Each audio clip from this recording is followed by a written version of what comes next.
بسم الله الرحمن الرحيم رب اشرح لي صدري ويسر لي أمري واحلل عقدة من لساني يفقهوا قولي. أحمدك اللهم يا مجيب كل سائل، والصلاة والسلام على من هو أفضل الوسائل وعلى آله وأصحابه ذوي الفضائل. أما بعد فأعوذ بالله من الشيطان الرجيم. بسم الله الرحمن الرحيم. كتاب أنزلناه إليك مبارك ليدبروا آياته وليتذكر أولو الألباب. صدق الله العظيم وصدق رسوله النبي الكريم الأمين. إن الله وملائكته يصلون على النبي يا أيها الذين آمنوا صلوا عليه وسلموا تسليما. الصلاة والسلام عليك يا سيدي يا رسول الله وعلى آلك وأصحابك يا حبيب الله. مولاي صل وسلم دائما أبدا على حبيبك خير الخلق كلهم، منزه عن شريك في محاسنه فجوهر الحسن فيه غير منقسم. محمد تاج رسل الله قاطبة، محمد صادق الأقوال والكلم، محمد ذكره روح لأنفسنا، محمد شكره فرض على الأمم. ربي صل وسلم دائما أبدا على حبيبك خير الخلق كلهم. اللہ تبارک و تعالی جل جلالہ وعم نوالہ وتم برہانہ وعظم شانہ وجل ذکرہ وعز اسمہ کی حمد و ثنا، اور حضور پر نور شافع یوم النشور، دستگیر جہاں غم گسار زماں، سید سروراں حامی بے کساں، قائد الانبیاء محبوب کبریا احمد مجتبی جناب محمد مصطفیٰ صلی اللہ علیہ وآلہ واصحابہ وبارک وسلم کے دربار گوہر بار میں ہدیہ درود و سلام عرض کرنے کے بعد وارثان منبر و محراب، ارباب فکر و دانش، نہایت ہی معزز و محتشم سامعین حضرات، رب ذوالجلال کے فضل اور توفیق سے ادارہ صراط مستقیم پاکستان کے زیر اہتمام 16ویں سالانہ فہم دین کورس میں آج ہماری گفتگو کا موضوع ہے قرآنی اسلوب کی حکمتیں. میری دعا ہے خالق کائنات جل جلالہ ہم سب کو قرآن و سنت کا فہم عطا فرمائے اور قرآن و سنت کے اسرار و رموز کو سمجھتے ہوئے انہیں آگے پہنچانے کی توفیق عطا فرمائے. قرآن مجید برہان رشید کلام الہی ہے، اور اللہ کا کلام ہونے کے لحاظ سے یہ ہر کلام سے افضل ہے، اور اس کی افضلیت ہمہ جہت ہے اس کے الفاظ سے خوبصورت کسی کلام کے الفاظ نہیں، اور اس کے معنی سے درخشاں کسی کلام کے معنی نہیں. اس کا اسلوب ہر کلام کے اسلوب سے افضل ہے، اس کی ترتیب ہر مرتب کلام سے کہیں زیادہ احسن ہے۔ ساری امت شروع سے آج تک اور بعد میں اس کے معنی سے روحانی غذائیت پاتی رہے گی، اور کبھی بھی اس کے فضائل و کمالات کا آخری کنارہ نظر نہیں آئے گا۔ اس قدر اللہ نے اپنے کلام میں حسن و جمال رکھا ہے۔ خالق کائنات جل جلالہ سورہ صاد میں ارشاد فرماتا ہے، کتاب انزلناہ الیک، یہ ایسی شاندار کتاب جسے ہم نے اے محبوب صلی اللہ علیہ وسلم آپ کی طرف نازل کیا ہے، مبارک، اسے برکت دی گئی ہے۔ اس پوری کتاب کے ہر حرف میں برکت رکھی گئی ہے۔ لِيَدَّبَّرُوا آیَاتِهِ، تاکہ لوگ اس کی آیات میں تدبر کریں، وَلِيَتَذَكَّرَ أُولُو الْأَلْبَابِ، اور عقل والے اسے پڑھ کے نصیحت حاصل کریں۔ قرآن مجید برہان رشید کا اس مقام پر جو تعارف کروایا گیا وہ اولین تعارف اس کے نزول کے لحاظ سے ہے کہ رب ذوالجلال کا یہ سرمدی تحفہ انسانیت کو پڑھنے کو ملا، تو یہ کرم ہے رسول اللہ صلی اللہ علیہ وسلم کے مقدس سینے کا کہ جس نے اسے اس کے جلال کو برداشت کیا اور جمال بنا کے امت کو عطا فرما دیا۔ پھر اسے مبارک کہا گیا کہ برکت دی گئی کتاب، اور یہ بھی اس کی جامعیت ہے کہ جس زبان سے پڑھا جائے اس زبان کو برکت دیتا ہے، جس مقام میں پڑھا جائے اس مکان کو برکت دیتا ہے، جس کاغذ پہ لکھ دیا جائے اس کاغذ کو برکت دیتا ہے، جس سینے میں رکھ دیا جائے اس سینے کو برکت دیتا ہے۔ اس کے پڑھنے میں برکت، اس کے سننے میں برکت، اس کو دیکھنے میں برکت، پھر اس کو سمجھنے میں برکت، اور سمجھ کر عمل کرنے میں برکت۔ یہ مبارک ہے، انسان کے ہمراہ اس کی برکتیں اس دنیاوی زندگی میں بھی ہیں، برزخ میں بھی ہیں، حشر میں بھی ہیں، اور جنت میں بھی ہیں۔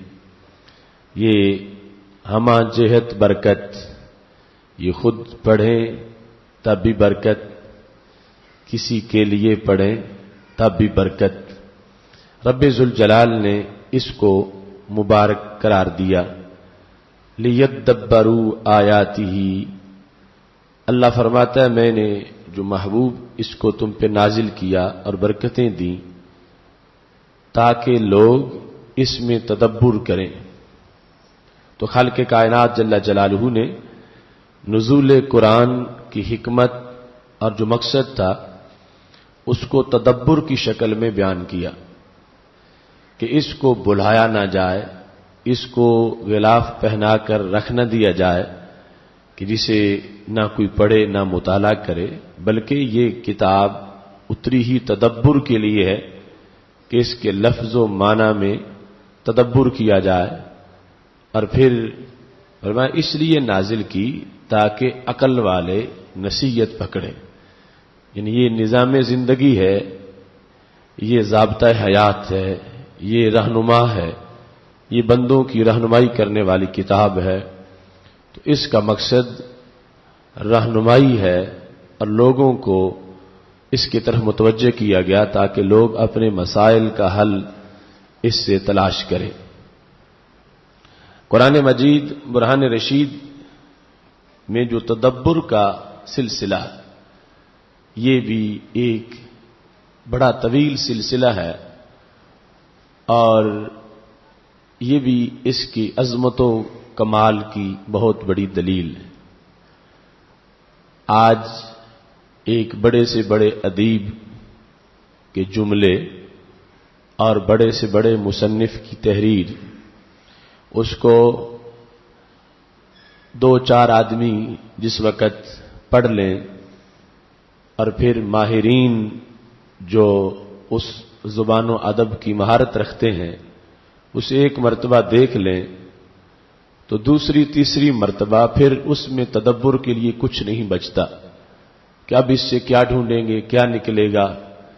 جو کچھ نظر آنا تھا وہ پہلی مرتبہ دیکھنے سے پتہ چل گیا یا دوسری مرتبہ یا تیسری مرتبہ، لیکن قرآن مجید برہان رشید کتنی صدیاں بیت چکی ہیں اور ارباب فکر و دانش اس کو دیکھ رہے ہیں، اس میں تدبر کر رہے ہیں، اس میں غوطے لگا رہے ہیں، اس کے معنی کے سمندر کے اندر گہرائی میں اتر کے ہیرے ایمانی اس سے اکٹھے کرتے ہیں، اور آج تک اس کا وہ سٹور ختم نہیں ہوا کہ جس میں جتنا بھی تدبر کیا جائے اتنا ہی آگے نئے نئے آفاق کھلتے جاتے ہیں۔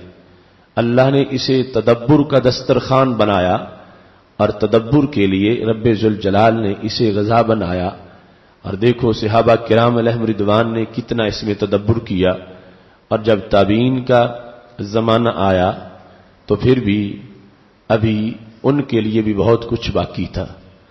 ان کا زمانہ گزر گیا، تب تابعین کا زمانہ آ گیا تو یہ قرآن پھر بھی نواز رہا تھا۔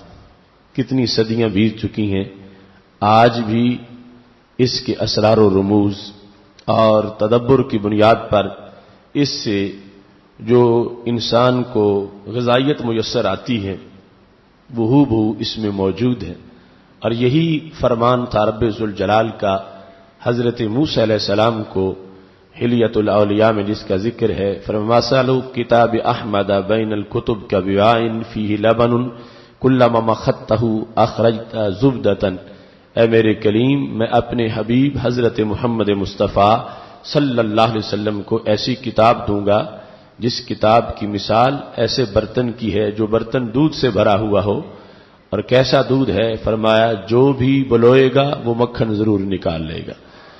آپ جب بھی اسے بلوئیں گے اس سے مکھن نکلے گا، یعنی ایسا دودھ ہے جو کبھی لسی میں تبدیل نہیں ہوگا کہ اب آگے اس سے کچھ برآمد نہ ہو، پر جو بھی اس کی طرف متوجہ ہوگا اس کے اسرار و رموز اور اس کی حکمتوں سے اسے ضرور فائدہ میسر آتا رہے گا۔ سید عالم نور مجسم شفیع معظم صلی اللہ علیہ وسلم سے سیدنا علی المرتضی رضی اللہ تعالی عنہ جو روایت کرتے ہیں، تو سید عالم نور مجسم صلی اللہ علیہ وسلم نے قرآن مجید برہان رشید کی حکمتوں کو بیان کرتے ہوئے اور اس کی اوصاف کو بیان کرتے ہوئے یہ فرمایا تھا، لا یخلق عن کثرت الرد، یہ زیادہ پڑھنے سے پرانا نہیں ہوگا۔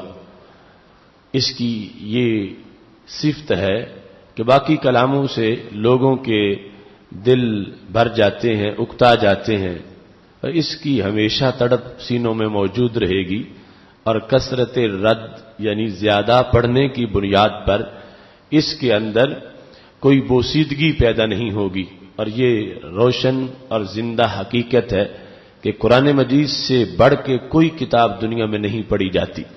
جتنا اس کتاب کو پڑھا جاتا ہے اس کے مقابلے میں 10ویں حصے میں بھی کوئی کتاب اور نہیں ہے کہ جو اتنی پڑھی جائے اور پھر اس سے اتنی لوگوں کو دلچسپی پھر بھی باقی رہے۔ یہ سب سے زیادہ پڑھی جانے والی کتاب، پھر بھی سب سے زیادہ اس کی تڑپ سینوں میں موجود ہے۔ باقی کتابیں پڑھنے سے دل اکتا جاتے ہیں مگر اس سے دل نہیں اکتاتے، یعنی کتنی سچی خبر اور روشن مثال رسول اللہ صلی اللہ علیہ وسلم نے اس کے لحاظ سے بیان فرمائی. اور پھر فرمایا ولا ينقضی عجائبہ، اس کے عجائب کبھی ختم نہیں ہوں گے، اس کے عجائب ظاہر ہوتے ہی رہیں گے، اور اس کے عجائب جو ہیں ان کا اختتام اور آخری کنارہ نظر نہیں آئے گی. اس کی حکمتیں ظاہر ہوتی رہیں گی اور معنی کی لطافت جو ہے اس سے لوگوں کو سرور ملتا رہے گا.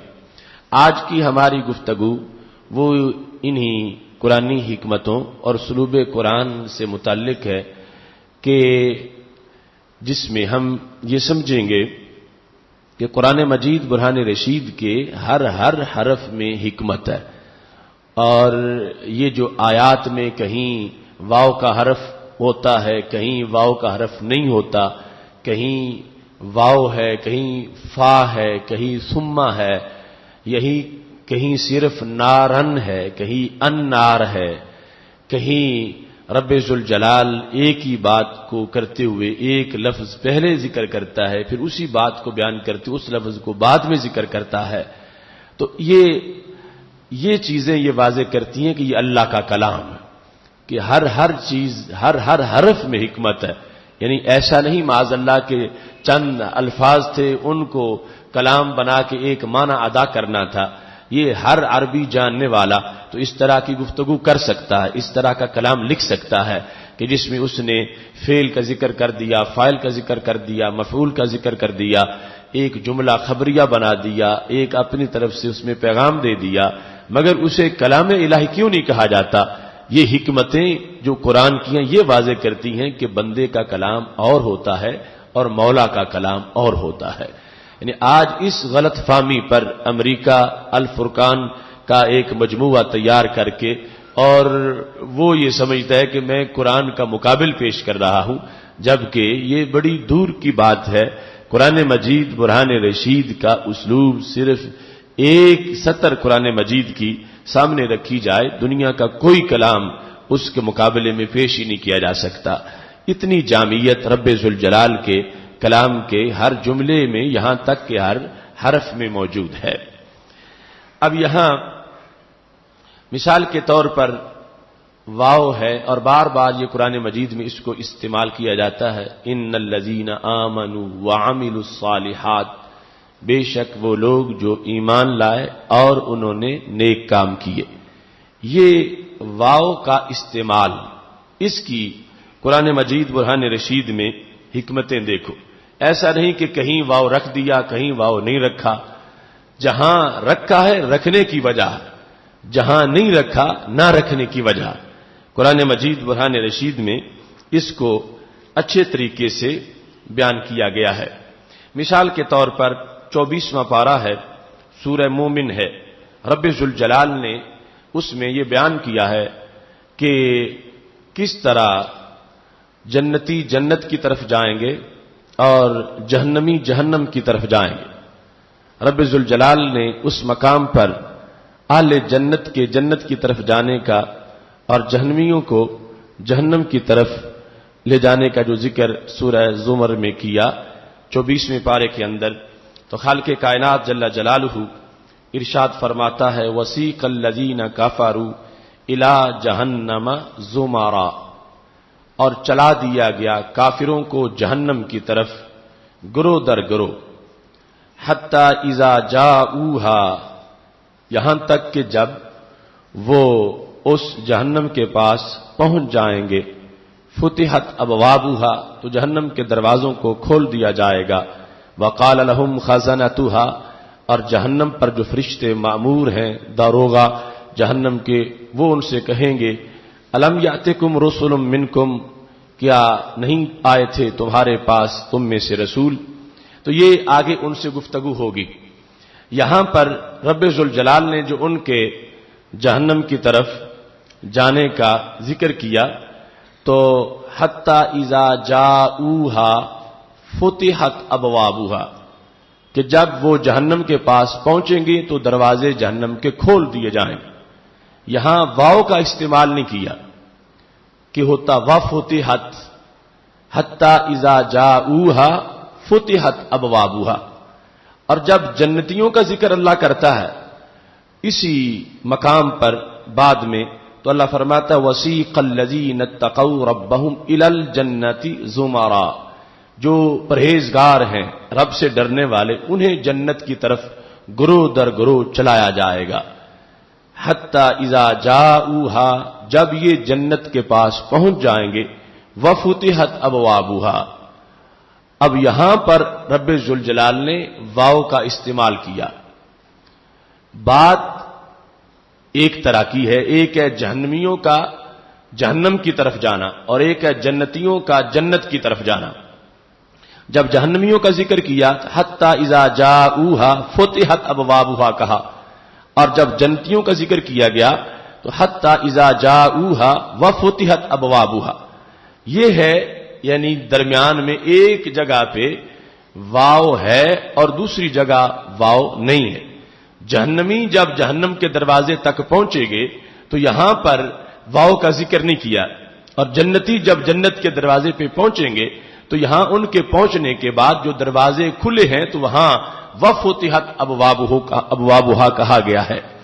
اب یہاں پر اگر عام سا کلام ہوتا تو پھر ایک جگہ اگر رہ گیا ہے دوسری جگہ جو ہے وہ آ گیا ہے تو یا پھر رہ جانا غلطی ہوتا یا پھر آ جانا غلطی ہوتا، یا واو کا ذکر کرنا غلطی ہے یا واو کا ذکر نہ کرنا غلطی ہے. لیکن یہ قرآن کا کمال ہے کہ جہاں ذکر کیا ہے وہاں ذکر کرنے میں کمال ہے، اور جہاں چھوڑا ہے تو وہاں چھوڑنے میں کمال ہے. رب ذوالجلال کے کلام میں یہ واضح کیا جا رہا ہے کہ مہمان دو طرح کے ہوتے ہیں. ایک یعنی کسی جگہ جو کسی کو پہنچایا جا رہا ہے، کسی مکان کا جو مکین بنے گا تو وہ دو طرح کے لوگ ہیں. ایک وہ ہے جو قیدی ہے اور اسے جیل میں بند کیا جائے گا. دوسرا وہ ہے جو اس جگہ کا مہمان ہے اور اسے اس جگہ پہ اکرام اور عزت سے رکھا جائے گا. اب جو بڑی شان والا ہے اور جسے عظیم مقام میں لے جایا جا رہا ہے تو اس کا اعزاز یہ ہے کہ اس کے جانے سے پہلے دروازے کھول دیے جائیں، اس کا استقبال ہو اور اس کے لیے اہتمام ہو. اور دوسری طرف جو کہ قیدی ہے مجرم ہے اس کا کوئی اعزاز نہیں ہے. وہ فوراً جیل کے دروازے پہ جب پہنچے گا تو آگے دروازہ پھر کھلے گا اور اس کو اندر دھکیل دیا جائے گا. تو خالق کائنات جل جلالہ نے جب یہ بیان کرنا ہے کہ جہنمی جہنم کی طرف کیسے جائیں گے اور جنتی جنت کی طرف کیسے جائیں گے، جن لوگوں کا مقام جہنم ہے ان کے لیے جہنم میں داخلہ کیسے ہے، اور جن کا مقام جنت ہے ان کا جنت میں داخلہ کیسا ہے. اور یہ اس کلام کا اعجاز ہے کہ صرف ایک حرف کے ساتھ رب ذوالجلال نے پورے منظر کو سامنے کر دیا ہے. چونکہ جنتی کے لیے جنت منتظر ہے اور جنت انتظار کر رہی ہے کہ کب یہ مجھ میں پہنچتا ہے، اور اس کا یہ اعزاز ہے کہ اسے عظیم مقام میں داخل کیا جائے گا. تو یہاں یہ نہیں ہے کہ یہ پہنچ چکا ہو اور دروازہ کھٹکھٹایا جا رہا ہو اور پھر جا کے کھلے اور پھر اس کو اندر داخل کیا جائے. اس کی شان یہ ہے کہ دروازے پہلے کھل چکے ہیں اور اس کی آمد کا انتظار ہو رہا ہے. اور ادھر جہنمی ہے کہ اس کا کوئی اعزاز نہیں ہے، وہ پہنچے گا، دروازہ کھلے گا پہنچنے کے بعد اور پھر اس کو اندر دھکیل دیا جائے گا. تو خالق کائنات جل جلالہ نے جہاں جہنمیوں کے جہنم میں جانے کا ذکر کیا ہے وہاں کہا حتی اذا جاؤوہا فتحت ابوابها کہ جب وہ جہنم کے پاس پہنچیں گے تو دروازہ کھولا جائے گا. اور ادھر کیا ہے حتی اذا جاؤوہا وفتحت ابوابها، واو حالیہ ہے کہ جس وقت اہل جنت کی طرف جا رہے ہیں. اور دوسرے مقام پر واضح کر دیا گیا وَأُزْلِفَتِ الْجَنَّةُ لِلْمُتَّقِينَ، اور جنت متقی لوگوں کے قریب کر دی گئی. یعنی یہاں تو صورتحال یہ ہے کہ کچھ جنتی چل رہا ہے اور کچھ جنت چل کے آ رہی ہے، اور یہ اس انداز میں پھر جنت میں داخل ہوگا کہ صرف دروازے ہی نہیں کھلے، جنت کو یہ شوق بھی ہے کہ میں بھی جنتی کی طرف چل کے جاؤں. اس کو جنتی کے قریب کیا جا رہا ہے اور جنتی کو اس کی طرف قریب کیا جا رہا ہے. اس واسطے واو حالیہ استعمال کر کے رب ذوالجلال نے جنتی کے جنت داخل ہونے کا منظر بیان کیا کہ یوں جا رہا ہے، دراں حال کے دروازے کھل چکے ہیں اور دروازہ کھلا ہے اور یہ اس کی طرف بڑھ رہا ہے۔ تو اب دیکھو بظاہر یعنی حفاظ جس وقت پڑھتے ہیں تو یہ ایک متشابہ کا مقام ہے کہ بات ایک جیسی ہے، حتی اذا جاؤہا، حتی اذا جاؤہا، دونوں طرح ایک کے الفاظ ہیں دونوں آیات میں، ایک میں پھر واو نہیں ہے فتحت ابوابها اور دوسرے میں واو ہے وفتحت ابوابها۔ جہاں جہنمیوں کے داخل ہونے کا ذکر ہے وہاں واو نہیں ہے اور جہاں جنتیوں کے داخل ہونے کا ذکر ہے وہاں واو ہے۔ تو محض ایک سنگل حرف واو کے اندر کتنی بڑی حکمت ہے کہ خالق کائنات جل جلالہ نے اہل جنت کے جنت جانے کا ذکر بھی کیا اور ساتھ ان کی شان کا بھی اظہار فرما دیا ہے۔ عام بشر کا کلام، عام لوگوں کا کلام اور مخلوق کا کلام، اس کلام کے اندر ایسی وسعت نہیں ہے جو وسعت رب ذوالجلال کے کلام میں ہے، اور ایک ایک حرف کے اندر خالق کائنات جل جلالہ نے اس میں حسن رکھا ہے۔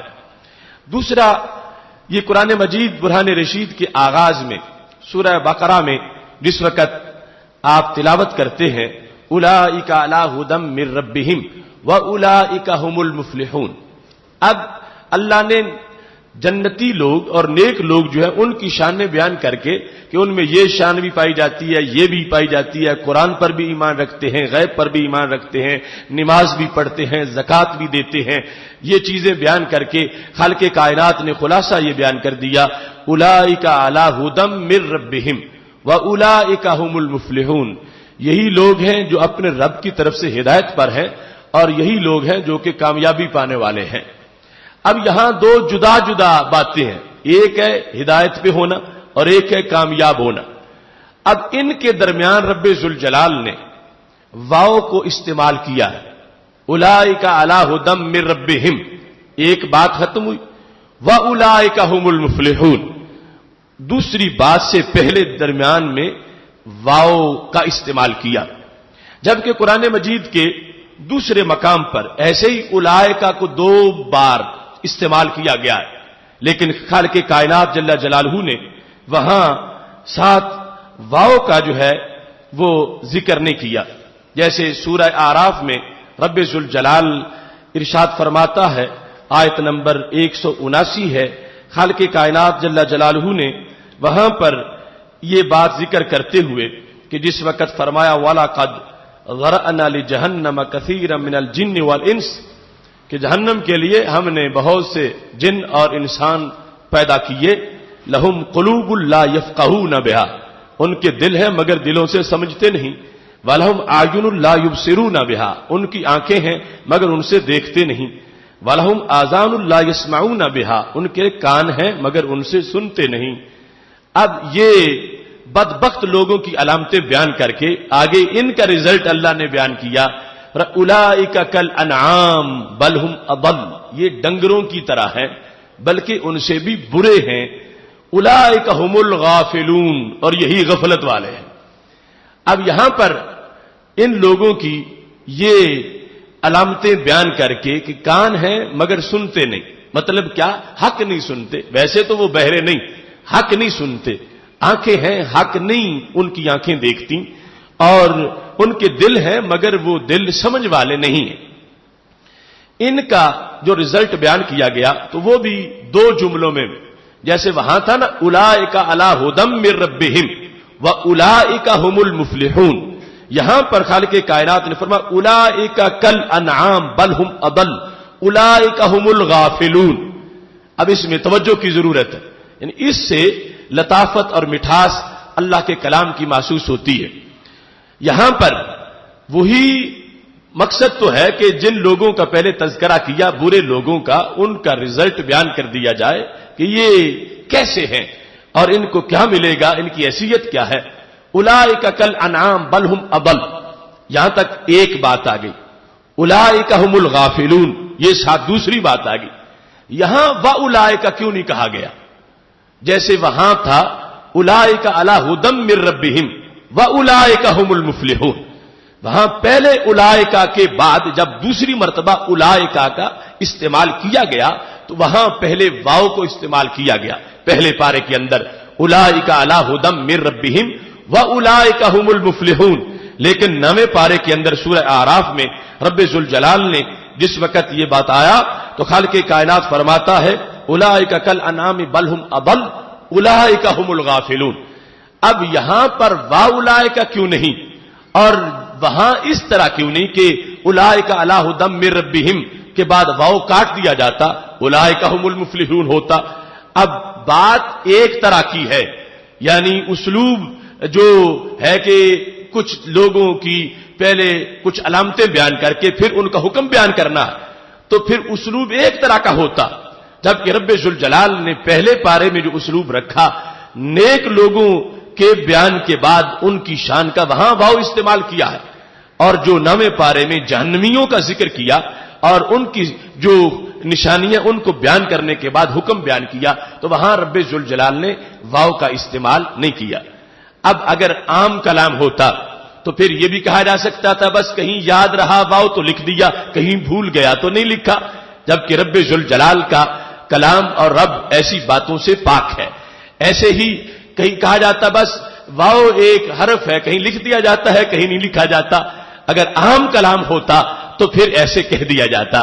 یہ رب کا کلام ہے، جہاں واو آیا ہے تو حکمت کے لیے آیا ہے، جہاں نہیں آیا تو حکمت کے لیے نہیں آیا.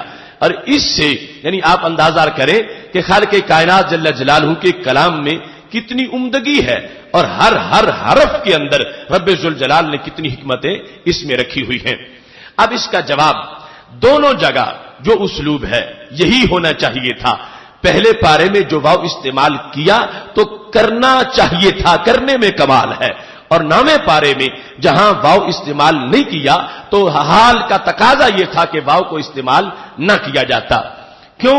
پہلے پارے میں جو دو چیزیں بیان کی واو اصل میں تغایر کو ظاہر کرتا ہے کہ ان کو جدا جدا سمجھو، یہ دو جدا جدا شمار کرو. تو رب ذوالجلال ایمان والوں کی شان بیان کر کے ان کے دو جدا جدا مرتبے بیان کرنا چاہتا ہے. اگر درمیان میں واو نہ آتا تو پتا چلتا مرتبہ ایک ہی ہے، واو آیا ہے تو پتا چلا دونوں مرتبے جدا جدا ہیں. ایک ہے ہدایت پر ہونا، ایک ہے کامیاب ہونا. یہ دو جدا شانیں ہیں، کیونکہ ہدایت پر تو یہ بھی ہو سکتا ہے کہ جس وقت بات کی جا رہی ہے اس وقت تو ہدایت پر ہے، مگر خدا نہ خواستہ مرنے سے پہلے ہدایت چھین لی جائے اور پھر وہ محروم ہو جائے تو اللہ فرماتا ہدایت پر ہے اور یہ ہدایت ان سے چھینی بھی نہیں جائے گی. ان کا ہدایت پر ہونا اور ہدایت پر رہنا اور پھر ان کو قیامت کے دن کامیاب قرار دیا جانا، یہ دو جدا جدا چیزیں تھیں. اور واو تغایر کے لیے آتا. اب کہتے ہیں جاء زید و عمر، زید اور امر آیا. اب زید اور چیز ہے اور امر اور چیز ہے. اس واو نے دو جدا جدا چیزوں کو ثابت کیا. اور جس وقت واو کا استعمال نہیں ہوتا تو دو چیزیں بظاہر ایک ہی شمار ہو جاتی ہیں. تو وہاں پر جو اسلوب ہے 9ویں پارے کے اندر رب ذوالجلال جہاں پر ارشاد فرماتا اولئک کالانعام بل ھم اضل اولئک ھم الغافلون، ڈنگر ہونا اور غافل ہونا یہ دو چیزیں نہیں، یہ ایک ہی چیز ہے. اولئک کالانعام، ان کا جانوروں کی طرح ہونا اور ان کا غافل ہونا. واو استعمال نہ کر کے اللہ یہ بتا رہا ہے کہ ان دونوں چیزوں میں کوئی فرق نہیں ہے. جو غافل ہے وہ حیوان ہے اور جو حیوان ہے وہ غافل ہے. ان دونوں چیزوں میں آپس میں کوئی تغایر نہیں ہے، یہ دونوں چیزیں ایک ہی ہیں. غفلت انسان کو ڈنگر پن کی طرف لے جاتی ہے اور ڈنگر پن جو ہے یہ غفلت ہے. تو خالق کائنات جل جلالہ نے اس مقام پر دو اولائے کا جب استعمال کیے تو ان کے درمیان رب ذوالجلال نے واو کو استعمال نہ کر کے یہ بتایا کہ ان دو چیزوں کو جدا جدا مت سمجھو، یہ دو چیزیں ایک ہی ہیں. اور جہاں پہلے پارے میں واو کا استعمال کیا ہے تو رب ذوالجلال بتانا چاہتا ہے اسے ایک شان مت جانو، یہ دونوں مستقل شانیں ہیں. ہدایت پر ہونا مستقل شان ہے اور فلاح پا جانا یہ مستقل شان ہے. تو اب دیکھو جہاں واو استعمال کیا ہے وہاں کرنے میں حکمت ہے اور جہاں واو استعمال نہیں کیا وہاں نہ کرنے میں کمال ہے. اس واسطے ہر مقام کے لحاظ سے اتنا بڑا حسن و جمال ہے. اب کوئی پڑھنے والا کہے کہ میں کہیں واو پڑھ لیتا ہوں کہیں واو چھوڑ دیتا ہوں کہ واو ہی ہے نا جس کا معنی ہے اور اس سے کیا بدل جائے گا, کچھ نہیں ہوگا, تو یہ سوچ کتنی غلط ہے کہ خالق کائنات جل جلالہ نے جہاں واو کا استعمال کیا حکمتیں پیش نظر ہیں اور جہاں واو کا استعمال نہیں کیا وہاں بھی حکمتیں پیش نظر ہیں. یہ ہے کلام الہی کا کمال. یہاں کسی پورے پیرے کی عظمت تو اپنی جگہ رہ گئی, پورا جملہ اس کی بناوٹ کی خوبیاں تو اپنی جگہ رہ گئی, جملے کا بڑا لفظ وہ تو اپنی جگہ رہ گیا. یہاں سنگل حرف کہ جس میں کوئی دوسرا حرف بھی نہیں, محض ایک حرف ہے, اس حرف کے استعمال کے اندر کتنا حسن و خوبی کا پہلو سامنے رکھا گیا ہے کہ جہاں استعمال ہوتا ہے جہاں استعمال نہیں ہوتا, ہر لحاظ سے خالق کائنات جل جلالہ نے اس کے اندر کئی خوبیوں کو پیش نظر رکھا ہے. ایسے ہی قرآن مجید میں فا کا استعمال ہے, ثم کا استعمال ہے. واو آتا ہے مطلقاً جمع کے لیے جس میں ترتیب نہیں ہوتی. جب آپ کہیں کہ جاء زید و عمر, زید اور عمر آئے, تو یہ صرف واو یہ بیان کرے گا دونوں آئے ہیں, یہ نہیں بیان کرے گا پہلے کون آیا. جاء زید و عمر, واو آیا ہے نا درمیان میں, تو یہ ہوگا صرف ان کے جمع کے لیے کہ دونوں آئے ہیں. لیکن جب فا آئے گا تو وہ ترتیب بھی بیان کرے گا. جاء زید فعمر, زید آیا پس عمر آیا. اب پتا چلے گا زید پہلے آیا ہے اور عمر بعد میں آیا ہے. لیکن یہ نہیں کہ گھنٹہ بعد آیا ہے یا 10 گھنٹے بعد آیا, متصل بعد آیا ہے. اور جس وقت کہو گے جاء زید ثم عمر, زید آیا اور پھر عمر آیا, اب درمیان میں جو ہے وہ مہلت بھی موجود ہوگی. اب یہ حروف جس وقت قرآن مجید برہان رشید میں ان کو استعمال کیا جاتا ہے, اب اردو کے اندر یعنی ایسی کسی زبان میں اتنی وسعت نہیں جتنی وسعت رب ذوالجلال نے اپنے جس زبان میں قرآن کو نازل کیا بلسان عربی مبین, جتنی وسعت اس زبان کے اندر اللہ نے رکھی ہے. قرآن مجید برہان رشید کے اندر جس وقت ہم اس کو دیکھتے ہیں تو بڑی لطافت محسوس ہوتی ہے. اس سے پتا چلتا ہے کہ محض اردو کے ترجمے کو دیکھنے میں عربی علوم کو پیش نظر رکھے بغیر انسان کو قرآن مجید کی ترجمانی کا پتہ نہیں چلتا کہ حکمت قرآن بیان کرنا کیا چاہتی ہے. رب ذوالجلال سورہ بقرہ میں ارشاد فرماتا ہے, اللہ تعالیٰ کا یہ فرمان ہے, آیت نمبر 28 ہے. خالق کائنات فرماتا کنتم امواتا فاحیاکم ثم یمیتکم ثم یحییکم ثم الیہ ترجعون. اللہ تعالیٰ اپنے احسانات ظاہر کرتے ہوئے کیف تکفرون باللہ, تم رب کو کیسے نہیں مانتے اور تم رب کا کیسے انکار کرتے ہو, حالانکہ رب وہ رب ہے کہ تم مردہ تھے اس نے تمہیں زندہ کیا اور پھر تمہیں مارے گا اور پھر تمہیں زندہ کرے گا اور پھر تم اس کی طرف لوٹائے جاؤ گے. اب یہاں پر رب ذوالجلال نے جو الفاظ حروف استعمال کیے ان میں ذرا توجہ کی ضرورت ہے. پہلے نمبر پر کنتم امواتا, تم تھے مردہ, فاحیاکم, اب فا استعمال کیا, پس اس رب نے تمہیں زندہ کیا. ثم یمیتکم, پھر مارے گا. ثم یحییکم, پھر تمہیں زندہ کرے گا. اب یہاں پر فا اور ثم کے استعمال کے لحاظ سے لطافت دیکھو. جہاں پہلی بار زندہ کرنے کا ذکر کیا تو وہاں فا استعمال کیا. اس زندگی کے بعد موت کا ذکر کیا تو ثم کا ذکر کیا. اس موت کے بعد پھر حیات کا ذکر کیا تو ثم کا ذکر کیا. تو خالق کائنات جل جلالہ نے اس یعنی ان حروف کے اندر صرف حرف جو ہے ان کے استعمال میں سارے مضمون کو کتنا واضح فرما دیا ہے. کنتم امواتا فاحیاکم, اب انسان پیدا ہونے سے پہلے جو اس کی صورتحال ہے اسے موت سے تعبیر کیا گیا. اب اس صورتحال میں اور زندگی کے بیچ کوئی گیپ نہیں کہ وہ گزرے اور پھر انسان کو زندگی ملے. عدم کے فوراً بعد وجود ہے. پہلے عدم تھا ہمارا, پھر ہمارا وجود آیا. اللہ اس وقت کے انسانوں کو اور آج تک کے سارے لوگوں کو خطاب کرتے ہوئے کیف تکفرون باللہ, تم رب کا ایسے انکار کرتے ہو, اللہ کے اس کے احسانات دیکھو.